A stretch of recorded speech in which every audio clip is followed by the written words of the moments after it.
Hello friends, मैं रुचि सिंह स्वागत करती हूँ एक और नए वीडियो में। हम लोग पढ़ रहे हैं इस time UP common BSc first semester की mathematical physics and Newtonian mechanics का। आज हम सेकंड चैप्टर पढ़ रहे हैं जिसका नाम है वेक्टर कैलकुलस। ये जो हम टॉपिक पढ़ेंगे आज, ये हमने ठाकुर पब्लिकेशन की बुक से मैटर उठाया हुआ है, तो उसके माध्यम से हम इजी वे में हम समझते हैं कि वेक्टर कैलकुलस क्या होता है। सबसे पहले जो सेकंड चैप्टर है हमारा, उसका नाम है वेक्टर कैलकुलस। वेक्टर कैलकुलस में हम इंटीग्रेशन एंड डिफरेंशिएशन क्यों पढ़ रहे हैं, क्योंकि जैसा कि बुक का नाम ही है मैथमेटिकल फिजिक्स, तो इसमें हम मैथमेटिकल के सेंस में हम देखते हैं डिफरेंशिएशन एंड इंटीग्रेशन जो हम पढ़ते हैं उसको हम वेक्टर कैलकुलस के अंतर्गत पढ़ते हैं। अभी जो डेफिनेशन बताई मैंने आपको कि डिफरेंशिएशन एंड इंटीग्रेशन जो पढ़ते हैं उसी को हम वेक्टर एनालिसिस कहते हैं। वेक्टर एनालिसिस के अंतर्गत हम सबसे पहले देखते हैं क्या चीज़ होती है, तो इसमें हम पढ़ते हैं एक चीज़ वेक्टर फील्ड के बारे में। और वेक्टर फील्ड क्या होता है, इसके अंतर्गत जब हम लेते हैं तो सबसे पहले हम देखते हैं कोई ऐसा फील्ड, जैसे कि वेक्टर में हमारा क्या होता है, मैग्नीट्यूड एंड डायरेक्शन दोनों चीज़ दी होती हैं। तो इसमें हम क्या लेते हैं, वेक्टर कैलकुलस में हम वेक्टर फील्ड के बारे में पढ़ते हैं। फील्ड कितने प्रकार की होती हैं, जैसे एक वेक्टर फील्ड होती है, सेम इसी तरह से हमारी दूसरी एक होती है स्केलर फील्ड। स्केलर फील्ड में हम क्या देखेंगे, स्केलर फील्ड में हमारा क्या होगा, सिर्फ और सिर्फ मैग्नीट्यूड होगा, डायरेक्शन नहीं होगी। तो अभी जो हम लोग वेक्टर कैलकुलस में पढ़ेंगे, इसमें हम पढ़ेंगे सिर्फ वेक्टर फील्ड के बारे में, ठीक है। तो वेक्टर फील्ड को हम किससे डिनोट करते हैं, वेक्टर को हम किसी से अगर डिनोट करते हैं तो वेक्टर पे ऊपर हम ये तीर का निशान लगाते हैं तो ये वेक्टर फॉर्म हो जाता है। तो वेक्टर कैलकुलस में सबसे पहले हम देखते हैं कि इसके टाइप्स कितने होते हैं। अभी हमने देखा कि वेक्टर कैलकुलस की डेफिनेशन क्या होती है। इसके बाद हम देखेंगे कि इसकी जो टाइप्स हैं वो टाइप्स हम देख लेंगे कि क्या होते हैं। वेक्टर कैलकुलस हमारा तीन तरह का होता है। एक तो होता है लाइन इंटीग्रल, सेकंड होता है सरफेस इंटीग्रल, थर्ड होता है वॉल्यूम इंटीग्रल। अब लाइन इंटीग्रल को हम लोग हिंदी में क्या बोलते हैं, रेखा समाकल। इसको सरफेस को सतह समाकल, वॉल्यूम को आयतन समाकल। अब जैसा कि हम लोग देखते हैं लाइन और सरफेस और वॉल्यूम में डिफरेंस क्या है। सबसे पहले जो हमारा पार्ट है ए, तो इसमें हम देखते हैं लाइन।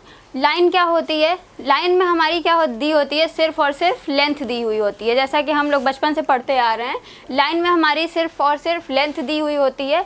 मीन्स इसमें क्या होती है, हमारी सिर्फ और सिर्फ एक डायमेंशन दी हुई है। लाइन में सिर्फ एक डायमेंशन, क्योंकि लाइन की कोई ब्रेथ नहीं होती है, सिर्फ और सिर्फ लेंथ होती है। जैसे हमने कोई लाइन ड्रॉ की तो ये डायरेक्शन है, चाहे हम इस डायरेक्शन में करें या फिर इस डायरेक्शन में करें, सिर्फ इसकी लेंथ होगी, लाइन की कोई ब्रेथ नहीं होती है। तो इसमें हम क्या कह देंगे, लाइन क्या है, हमारी वन डायमेंशनल क्वांटिटी है।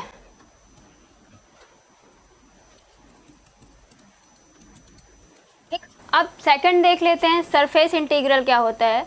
सरफेस इंटीग्रल में जैसा कि नाम से ही लग रहा है, सरफेस हमारा किस चीज़ का होता है, जैसे हम कोई रेक्टेंगल ले लेंगे या फिर हम कोई स्क्वायर ले लें या फिर कोई ट्रायंगल ले लें जिसकी सरफेस होती है। तो सरफेस में हम क्या देखते हैं, जैसा हमने अभी आपको ये क्वांटिटीज़ बताई, स्क्वायर ले लिया, रेक्टेंगल ले लिया या फिर ट्रायंगल ले लिया, सब में दो क्वांटिटी हमारी होती हैं। कौन कौन सी होती हैं, जैसे दो डायमेंशन होती हैं। जैसे हमने मान लीजिए स्क्वायर ले लिया, तो स्क्वायर में हमारी क्या दी हुई होती है, लेंथ इंटू ब्रेथ, दोनों चीज़ दी हुई होती है।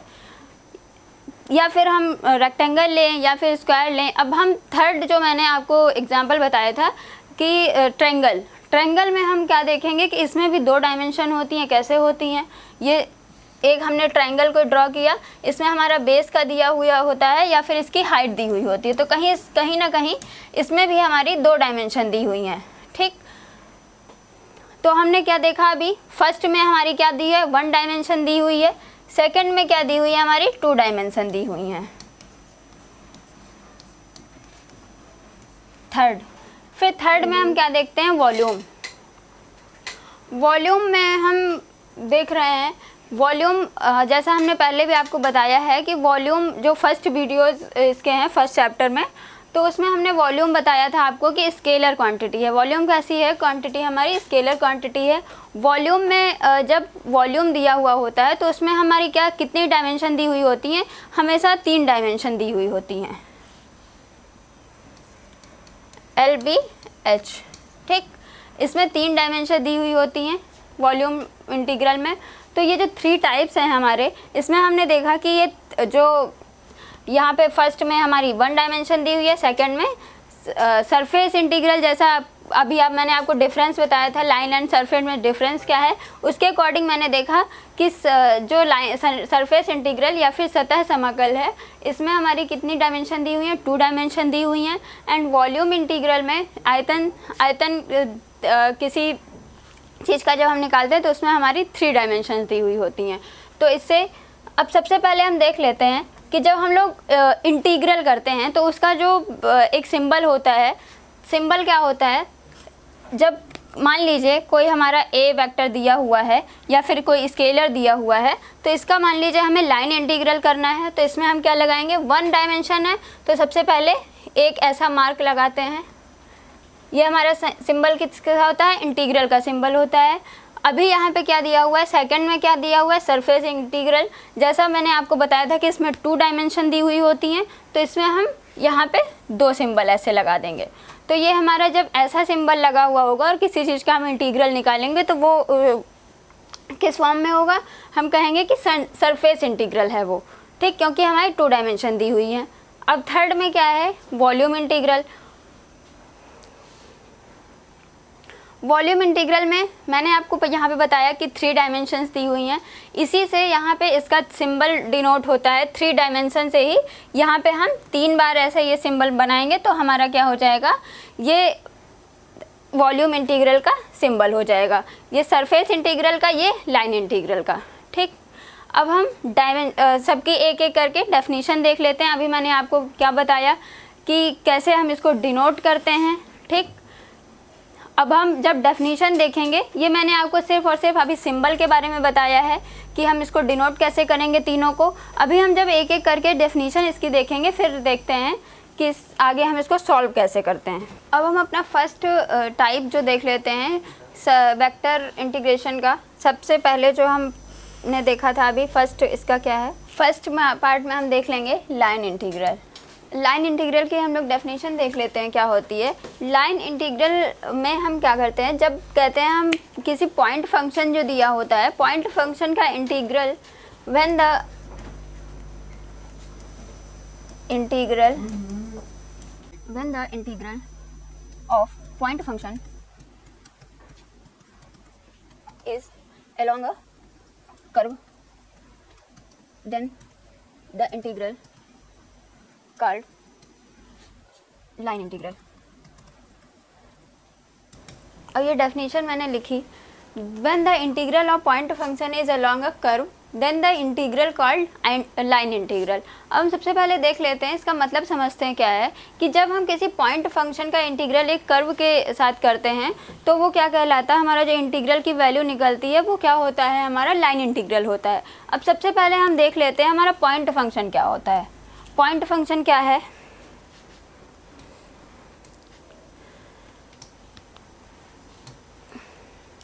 पॉइंट फंक्शन क्या होता है कि पॉइंट फंक्शन जो होता है कोई ऐसा फंक्शन जिसके जो अपनी जो इनिशियल एंड एंड पोजीशन होती है, जैसे हमारा कोई कर्व दिया हुआ है, ये इसकी हमारी इनिशियल पॉइंट हो गया, ये हमारा एंड पॉइंट हो गया।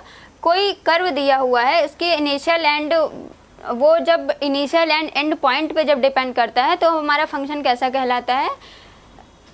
पॉइंट फंक्शन कहलाता है। अब इस पॉइंट फंक्शन की और क्या क्वालिटीज़ होती हैं? पॉइंट फंक्शन इनिशियल एंड इस पे इनिशियल एंड एंड पॉइंट पे डिपेंड करता है, बट पाथ पे डिपेंड नहीं करता है, कर्व के पाथ पे डिपेंड नहीं करता है। सपोज दैट जैसे ये हमारा इनिशियल पॉइंट हो गया, ये हमारा एंड पॉइंट हो गया। अब हम इसको कैसे भी पाथ हम कैसे भी लाएं, इधर से लाएं, ऐसे लाएं, या फिर कैसे भी कर्व बनाएं, हम उस पर डिपेंड नहीं करता है, सिर्फ और सिर्फ इनिशियल एंड पोजीशन पर डिपेंड करता है। क्योंकि इसके जब हम इनिशियल एंड जो पाथ चेंज होने से इसकी वैल्यू पे कोई चेंज नहीं होता है। बट अगर हम इनिशियल या एंड पॉइंट को हम अगर चेंज कर देंगे, जैसे हमारा ये यहाँ पे कोई पॉइंट दिया हुआ था स्टार्टिंग में, जब मैंने कर्व बनाया तो ऐसे बना हुआ था, ये इसका इनिशियल हो गया, ये एंड हो गया। अभी हमने क्या किया कि यहाँ पे मैंने इसकी initial and and position he change कर दी, तो इसके वैल्यूज़ क्या होंगे, चेंज हो जाएंगे। पाथ चेंज हो करने से वैल्यूज़ नहीं चेंज होंगे, बट अगर हम पोजीशन चेंज कर देंगे स्टार्टिंग एंड एंड पॉइंट की, तो क्या होगा, हमारे फंक्शन की वैल्यू चेंज हो जाएगी। तो इसी को हम कहते हैं पॉइंट फंक्शन। जैसा मैंने आपको पहले बताया कि यहाँ पे जब हमारी जो वैल्यू जो है पाथ फंक्शन, इसी वजह से इसको हम क्या कहते हैं, पॉइंट फंक्शन को हम पाथ फंक्शन कहते हैं और कर्व फंक्शन भी कहते हैं, क्योंकि ये क्या होता है, कर्व पे डिपेंड करता है, कर्व की पोजीशन पे डिपेंड करता है। इसी वजह से इसको हम क्या कहते हैं, लाइन इंटीग्रल को और किन किन नामों से जानते हैं, पाथ फंक्शन भी कहते हैं, पॉइंट फंक्शन भी, और इसी को हम कर्विलिनियर फंक्शन भी कहते हैं। ठीक है, तो इनको लाइन इंटीग्रल को और क्या क्या कहते हैं हम, यहाँ पे मैंने आपको बताया, यहाँ पे कर्व इंटीग्रल भी कहते हैं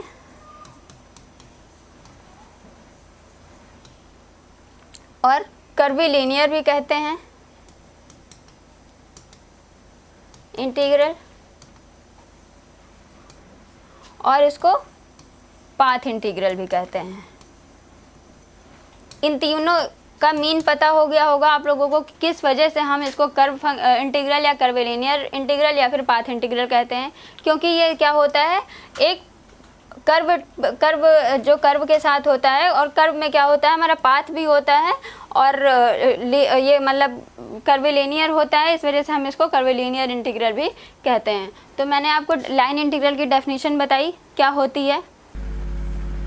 कोई बॉडी है हमारी, इसमें कोई फोर्स लग रहा है, यहाँ पे कोई फोर्स लग रहा है, और इसमें जो डिस्प्लेसमेंट हो रहा है, डिस्प्लेसमेंट क्या हो रहा है, डी आर। ठीक, तो फोर्स हमारी कैसी क्वांटिटी है यहाँ पर, तो इसमें जो वर्क होगा, वर्क क्या होता है हमारा, F into D R. Force into displacement देखते हैं, तो फोर्स इंटू डिस्प्लेसमेंट हो जाएगा। तो यहाँ पे वर्क हमारी कैसी क्वांटिटी है, जैसा हम लोग पहले पढ़ चुके हैं, वेक्टर क्वांटिटी है, तो यहाँ पे हमने इसके ऊपर ये वेक्टर लगा दिया है। ठीक है, तो ये वर्क का क्या फॉर्मूला हो गया। ठीक, अब इसको मान लीजिए हमें लाइन इंटीग्रल के फॉर्म में लेना है, तो क्या करेंगे हम इसको, यहाँ पे एफ इंटू डी आर। ठीक, अब एक हम कंडीशन देख लेते हैं। कंडीशन क्या है, if the path of integration is closed curve. अभी तक इसके पहले हम क्या पढ़ रहे थे, ओपन कर्व के बारे में पढ़ रहे थे। अभी यहाँ पे क्या है कि जब हमारा पाथ ऑफ इंटीग्रेशन क्या होगा, क्लोज्ड कर्व होगा, तो इंटीग्रेशन को हम किस फॉर्म में लिखेंगे। यहाँ पे मैंने क्या बताया, if the path of integration is closed curve. अब हम क्लोज्ड कर्व का हम किस में पढ़ते हैं, क्लोज्ड कर्व हम आगे हम गॉस थ्योरम में पढ़ेंगे। तो गॉसियन थ्योरम, जो गॉसियन इंटीग्रल होता है, उसमें हम क्लोज्ड कर्व के बारे में पढ़ते हैं बट गॉसियन थ्योरम में क्या था, यहाँ पे हम क्या करते हैं, ये जो इंटीग्रल का हमारा सिंबल होता है, उसमें यहाँ पे हम यहाँ पे ओ लगा देते हैं, तो ये किसका सिंबल हो जाता है हमारा, ये गॉसियन थ्योरम। अब हम लाइन इंटीग्रल में एक चीज़ और देख लेते हैं कि जब हमने क्या किया है, यहाँ पर कोई दो हमने फील्ड मैंने बताया था, वेक्टर फील्ड में हम लेते हैं, तो एक हमने कोई फाई लिया था और एक हमने ए लिया था, ए वेक्टर। यहाँ पे फाई क्या है हमारा, स्केलर है, और ए वेक्टर क्या है, वेक्टर है। तो इसका जब हम देख लेते हैं, इसका डिस्प्लेसमेंट क्या है, D R.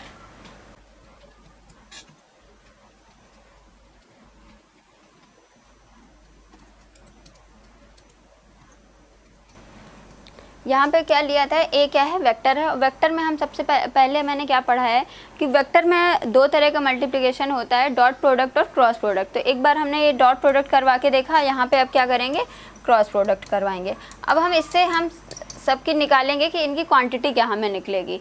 Phi into D R, यहाँ पे क्या हुआ था कि जब कोई हम स्केलर लेंगे और यहाँ पे क्या है हमारी क्वांटिटी क्या है, स्केलर और वेक्टर का यहाँ पे मल्टीप्लिकेशन हो रहा है, तो हमारी कैसी क्वांटिटी निकलेगी, यहाँ पे वेक्टर क्वांटिटी निकलेगी। फिर वेक्टर यहाँ पे क्या निकलेगा हमारा, ये स्केलर निकलेगा, क्योंकि डॉट प्रोडक्ट में हमेशा क्या हमारी क्वांटिटी निकलती है, स्केलर निकलती है। यहाँ पे क्रॉस प्रोडक्ट हो रहा है, क्रॉस प्रोडक्ट में कैसी हमारी क्वांटिटी आती है, वेक्टर क्वांटिटी आती है। ठीक, तो हमने लाइन इंटीग्रल देखा कि लाइन इंटीग्रल कैसे निकलता है। अब नेक्स्ट हम देखते हैं सरफेस इंटीग्रल। सरफेस इंटीग्रल की डेफिनेशन क्या होती है कि जब हम किसी वेक्टर कैलकुलस में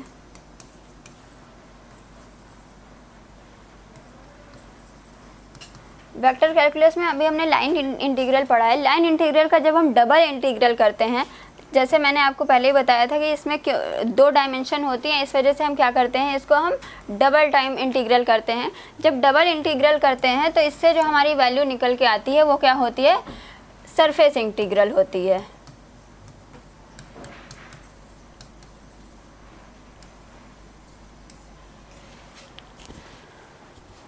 सरफेस इंटीग्रल में जैसा कि नाम से ही पता चल रहा है, सरफेस इंटीग्रल में हम किसी सरफेस का इंटीग्रल करते हैं, और ये सरफेस इंटीग्रल क्या है, वेक्टर फील्ड में होता है।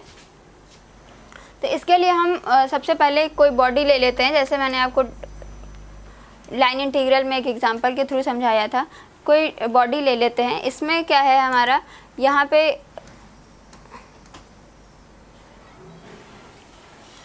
कोई एक स्मॉल पॉइंट है हमारा, जिसका ds वेक्टर ले लेते हैं। डिस्प्लेसमेंट क्या है, ds वेक्टर। यहाँ पे देख लेते हैं, जब हमारी कोई सरफेस होती है, जैसे मान लीजिए ये कोई बॉडी है, बॉडी की सरफेस को, पूरी सरफेस को जब हम पार्ट्स में डिवाइड करके फिर हम बहुत ही छोटी से छोटी जब हम सरफेस में लेते हैं, यहाँ पे कोई सरफेस है, इसको जब हम ds छोटे पार्ट में डिवाइड कर लेते हैं, तो सभी ये जो छोटे छोटे पॉइंट्स हमारे निकलेंगे, छोटी छोटी सरफेस, इसको हम क्या लेते हैं, ds के फॉर्म में लेते हैं। इसी से हम सरफेस इंटीग्रल करते हैं। तो सब अभी यहाँ पे क्या किया, माना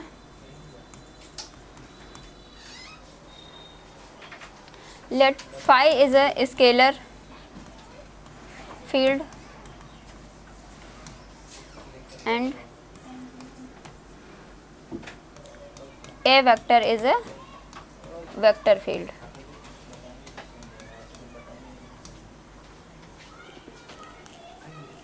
Then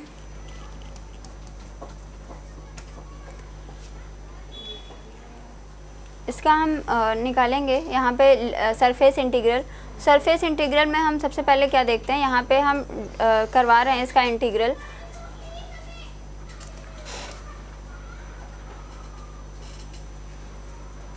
फाई इंटू ds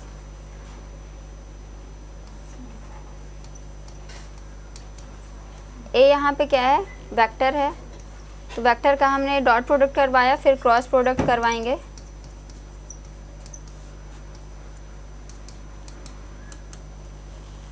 अब ये हम तीनों का क्या करवा रहे हैं, सरफेस इंटीग्रल करवा रहे हैं। सरफेस इंटीग्रल में मैंने बताया था 2 डायमेंशन होती हैं, इस वजह से यहाँ पे क्या लगेगा, इस सिंबल में 2 यहाँ पे सिंबल लगेंगे। तो सरफेस इंटीग्रल का सिंबल क्या होता है, 2 बार इंटीग्रल जब हम करेंगे, मैंने आपको डेफिनेशन में भी बताया है, लाइन इंटीग्रल का जब हम 2 बार इंटीग्रेशन करते हैं तो वो इंटीग्रल क्या कहलाता है, हमारा सरफेस इंटीग्रल कहलाता है। इसी तरह से यहाँ पे अब हम इसकी क्वांटिटी देखते हैं क्या होती हैं।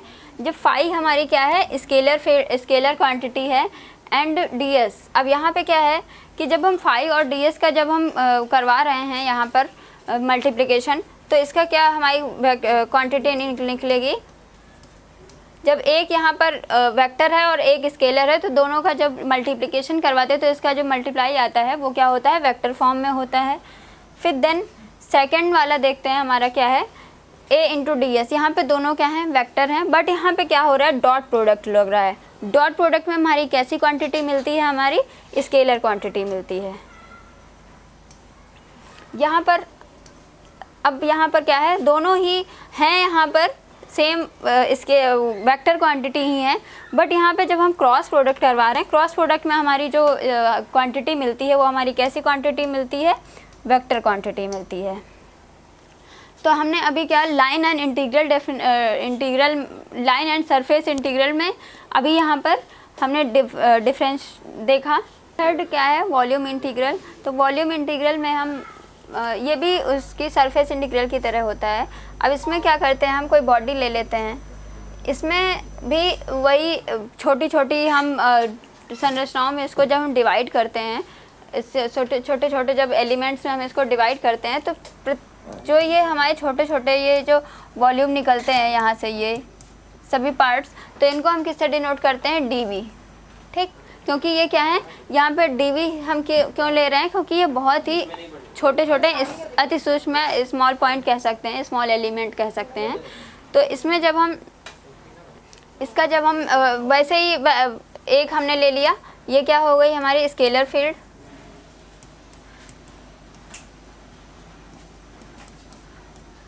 फिर यहाँ पे क्या है, यहाँ हम लेंगे ए वेक्टर, क्या है, वेक्टर फील्ड। अब हम सबसे पहले देख लेते हैं कि वेक्टर हमारा वॉल्यूम हमारा क्या है। वॉल्यूम हमारा क्या है, volume is a scalar quantity. यहाँ पे हमने क्या लिया, एक स्केलर फील्ड लिया, एक वेक्टर फील्ड लिया। अब इसको हम, जैसा कि पहले आपको बताया कि वेक्टर में 3 डायमेंशंस होती हैं, तो यहाँ पे सिंबल में हम क्या करेंगे, यहाँ पे 3 बार हम इंटीग्रल करेंगे। तो सबसे पहले हम क्या करते हैं, फाई को हम dv से, हाँ मैं यहाँ पे आपको बता रही थी, volume is a scalar quantity, then the integral denote by dv। ठीक, यहाँ पे फाई इंटू dv, फिर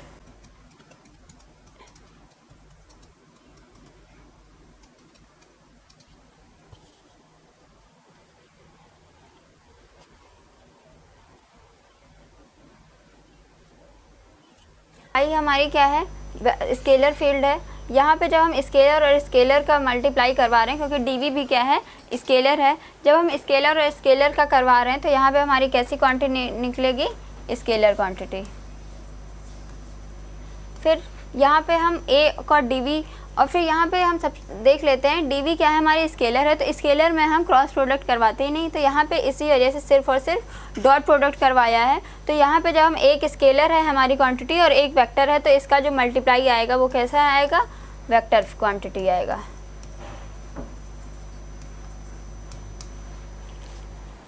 तो अभी हमने ये line integral, line surface and volume integral में डिफरेंस देखा, एंड उसकी डेफिनेशन एंड फार्मूला जिससे हम डिनोट करते हैं, और उसका जो निकालने का तरीका होता है ये जो देखा। तो आज के टॉपिक में इतना ही, मिलते हैं हम नेक्स्ट टॉपिक में। Thank you.